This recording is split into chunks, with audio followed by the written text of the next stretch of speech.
This is Paul from Head-shunt, and this recording is to mark Rail Safety Week 2023 in the UK.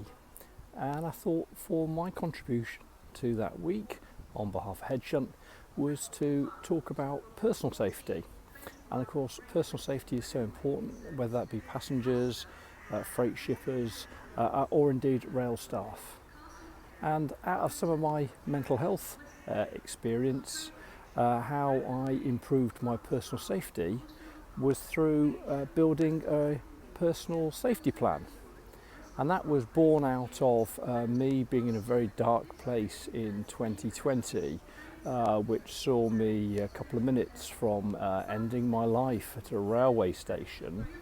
And out of that I got some great help from my family and friends, and from the medical profession, from my GP and the psychologist, but also through doing some self-research in the wake of that experience. I came across the concept of having a single one-page safety plan where you capture all the key facets that would be appropriate to keep you safe and well. And the facets ranged from key friends and family to ring if I was in a bad place mentally, through to any immediate things if I felt in a particularly distressed frame of mind or felt suicidal, particular things to do to distract myself, and that ranged from sitting and listening to some music with a playlist I'd put together, a cheerful playlist I put together, through to committing to do some relaxation every day. And actually, from building that safety plan in autumn 2020, I shared it with my family and with my friends, some of whom were named contacts on the safety plan, and shared it with my doctor and psychologist. But actually I've kept the safety plan going since then. So what we'll do is we'll step through and take a look at a typical safety plan.